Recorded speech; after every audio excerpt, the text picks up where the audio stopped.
Reliance industries ने finally अपने Q3 2021-22 के रिजल्ट्स डिक्लेयर कर दिए हैं। Q3 यानी कि अक्टूबर टू दिसंबर 2021। अब रिलायंस इंडस्ट्रीज एक बहुत बड़ा नाम है स्टॉक मार्केट में और पूरे बिजनेस वर्ल्ड में। उनके बिजनेसेस इतने ज़्यादा स्प्रेड आउट हैं, इतने ज़्यादा डाइवर्स हैं कि ये समझना बहुत ज़्यादा ज़रूरी हो जाता है कि क्या एक्चुअल में परफॉर्म कर रहा है और क्या नहीं। तो इस वीडियो में सबसे पहले हम बात करेंगे उनके ओवरऑल बिजनेस परफॉर्मेंस की, फिर बात करेंगे बिजनेस बाय बिजनेस, चाहे वो रिलायंस रिटेल हो, रिलायंस जियो हो, उनका ऑयल टू केमिकल बिजनेस हो, डिटेल में समझेंगे कि क्या एक्चुअल में रिलायंस के लिए वर्क कर रहा है। और एंड में हम बात करेंगे कि इन रिजल्ट्स का रिलायंस इंडस्ट्रीज के स्टॉक प्राइस पर क्या असर देखने को मिलेगा। तो इस वीडियो को एंड तक देखिएगा, watch this video till the end अगर आपको रिलायंस के बिजनेस का ओवरऑल अंडरस्टैंडिंग चाहिए। तो लेट अस स्टार्ट। चलिए सबसे पहले बात करते हैं उनके ओवरऑल रिजल्ट्स की, देखते हैं कैसा ग्रोथ दिखाया है रिलायंस ने। अगर हम उनके ओवरऑल रेवेन्यू की बात करें तो उन्होंने 1,95,318 करोड़ का रेवेन्यू रिपोर्ट किया है इस क्वार्टर में। पिछले साल के सिमिलर क्वार्टर से अगर आप कंपेयर करें तो 52% का ग्रोथ हुआ है। अब ध्यान रखिए, ये वाला क्वार्टर और पिछला क्वार्टर मतलब अक्टूबर टू दिसंबर 2021 का और 2020 दोनों ही साल का कोविड से बहुत कम अफेक्टेड था। तो ये लाइक टू लाइक कंपैरिजन होगा और 52% का ग्रोथ एक बहुत ज़्यादा अच्छा नंबर है।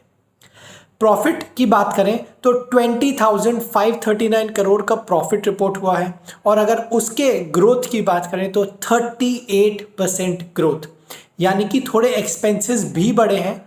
प्रॉफिट का ग्रोथ उतना नहीं हुआ जितना रेवेन्यू का था, पर फिर भी अगर आप कंपेयर करें लास्ट ईयर के परफॉर्मेंस से तो रेवेन्यू और प्रॉफिट दोनों के टर्म्स में बहुत सॉलिड परफॉर्मेंस है। नेक्स्ट आता है अर्निंग्स पर शेयर, मतलब एक शेयर पे कितना नेट प्रॉफिट उन्होंने बना के दिया है। 28.1 रुपीज़ ये नंबर है इस पर्टिकुलर क्वार्टर। लास्ट ईयर से ये 7.8 रुपीज़ ज़्यादा है। ये थोड़ा सा नेचुरल बात है क्योंकि अगर प्रॉफिट बढ़ेगा तो अर्निंग्स पर शेयर अपने आप ही बढ़ेगा।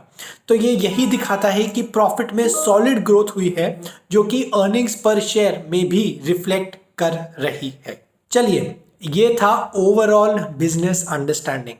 मैंने पहले भी कहा था हर बिजनेस को डिटेल में समझना बहुत ज़रूरी है। क्या पता किसी स्पेसिफिक बिजनेस से ज़्यादा ग्रोथ हुआ हो, क्या पता किसी से ना हुआ हो। तो चलिए वो देखते हैं इस पर्टिकुलर चार्ट में। सबसे पहले उनके 3 मेजर बिजनेसेस हैं जिनकी हम इस वीडियो में बात करेंगे। पहले आता है Reliance oil to chemical business. अगर आप उनका शेयर देखें, बिजनेस मिक्स मतलब 100 रुपये अगर पूरा रिलायंस इंडस्ट्रीज अर्न करता है तो उसमें से कितना परसेंट इस पर्टिकुलर बिजनेस से आता है, तो वो है 56%। और उसका जो ग्रोथ हुआ है रेवेन्यू के टर्म्स में वो हुआ है 57%। अब पिछले चार्ट में हमने देखा कि ओवरऑल रेवेन्यू का ग्रोथ 52% था। अब हम ये समझ पा रहे हैं कि ऑयल टू केमिकल बिजनेस का 57% ग्रोथ है जो कि in line with the overall business number है। समझने वाली बात इधर ये है कि एक ऐसा बिजनेस ऑयल टू केमिकल जो रिलायंस इंडस्ट्रीज ऑपरेट कर रही है वो टोटल बिजनेस का 56% कंट्रीब्यूट करता है। तो जब भी रिलायंस इंडस्ट्रीज का नाम आता है हम लोग रिलायंस जियो पे जाते हैं, रिलायंस रिटेल या रिलायंस ज्वेलरी, इन सब की बातें करते हैं।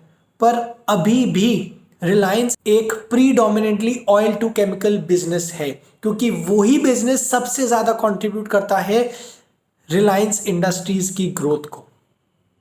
दूसरे नंबर पे आता है रिलायंस रिटेल। अब देश भर में रिलायंस रिटेल के बहुत सारे स्टोर्स हैं, तो मेरे को आपको ये बताने की ज़रूरत नहीं कि रिलायंस रिटेल में क्या होता है।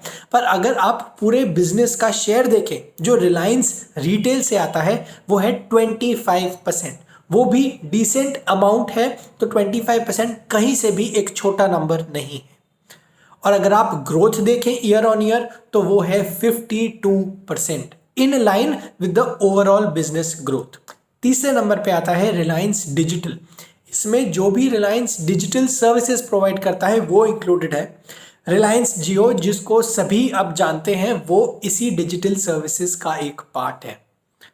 आपको सुन के थोड़ा सा सरप्राइजिंग लगे पर रिलायंस जियो ओवरऑल बिजनेस का केवल 11% ही कंट्रीब्यूट करता है। और अगर आप ग्रोथ के टर्म्स में बात करो तो उन्होंने केवल 6% का ग्रोथ दिखाया है ईयर ऑन ईयर बेसिस पे। तो रिलायंस डिजिटल सर्विसेज का उतना ग्रोथ नहीं हुआ जो कि पूरे रिलायंस इंडस्ट्रीज का हुआ है। मैं आपको फिर से याद दिला दूं 52% था ओवरऑल बिजनेस ग्रोथ, पर रिलायंस डिजिटल जो कि 11% कंट्रीब्यूट करता है वो है 6% ग्रोथ पे। नेक्स्ट आता है अदर्स जो कि बहुत छोटे छोटे बिजनेसेस का सम करके 18% कंट्रीब्यूट करता है रिलायंस में, उसका भी ग्रोथ 58% हुआ है। तो अगर आप इस टेबल से ओवरऑल समरी निकालना चाहें तो आप समझेंगे कि हर बिजनेस ने ऑलमोस्ट बहुत सॉलिड ग्रोथ परफॉर्मेंस दिखाया है ईयर ऑन ईयर बेसिस पे, सिवाय रिलायंस डिजिटल सर्विसेज को छोड़ के। पर क्योंकि उसका जो कंट्रीब्यूशन है वो केवल 10 से 11% है तो इतना कोई बड़ा प्रॉब्लम स्टेटमेंट नहीं होना चाहिए ये रिलायंस के लिए। सबसे इंपॉर्टेंट बात इधर ये है कि 56% जो सबसे ज़्यादा है वो आया है ऑयल टू केमिकल से, और उस बिजनेस ने बहुत ही फैंटास्टिक ग्रोथ दिखाया है ईयर ऑन ईयर लेवल पे। तो ये था रिलायंस इंडस्ट्रीज का बिजनेस वाइज परफॉर्मेंस। अब बात करते हैं और ये देखते हैं कि इसका स्टॉक प्राइस के ऊपर क्या फर्क देखने को मिलेगा। सबसे पहले तो ये समझ लेते हैं कि जो रिजल्ट्स हैं किसी भी एंगल से खराब नहीं है। ओवरऑल बहुत ही हेल्दी ग्रोथ दिखाया है रिलायंस इंडस्ट्रीज ने, पर स्टॉक मार्केट के ऊपर उसके असर को समझने के लिए ये भी जानना जरूरी है कि ओवरऑल स्टॉक मार्केट में क्या एटमॉस्फेयर है। अगर आप पिछले एक वीक का बात करें तो बहुत ज़्यादा सेलिंग प्रेशर बन रहा है निफ्टी में। पिछले एक वीक के अंदर 4 से 5% का डाउनफॉल देखा गया है निफ्टी में। ऐसा क्यों हो रहा है? एफआईआईज का कंटिन्यूअस सेलिंग आ रहा है। बजट एक बहुत बड़ा फैक्टर है जो कि आने वाले टाइम में स्टॉक मार्केट का डायरेक्शन डिसाइड कर सकता है। तो while the results are good, there are challenges जो अभी स्टॉक मार्केट में है और जो अपसाइड को लिमिट कर सकते हैं। अब क्योंकि रिलायंस इंडस्ट्रीज के रिजल्ट्स के एक हफ्ते बाद ही बजट आने वाला है तो ये कहना बहुत ज़्यादा मुश्किल है कि किस तरफ स्टॉक मार्केट का डायरेक्शन आगे जाएगा। अगर बजट में ग्रोथ बेस्ड पॉलिसीज ज़्यादा रहती हैं तो बहुत ज़्यादा पॉसिबल है कि रिलायंस इंडस्ट्रीज अगली मार्केट रैली को लीड कर सकता है, और उस केस में फ्यूचर में हमें बहुत जल्द 3000 तक के भी टारगेट्स देखने को मिल जाएंगे। पर अगर बजट में कुछ भी ऐसी नेगेटिव न्यूज़ जो कि इन्वेस्टर्स के लिए या फिर ओवरऑल कंपनीज के लिए अच्छी नहीं हुई, बिजनेस चलाने के लिए अच्छी नहीं हुई, तो उसका नेगेटिव इम्पैक्ट भी देखने को मिल सकता है।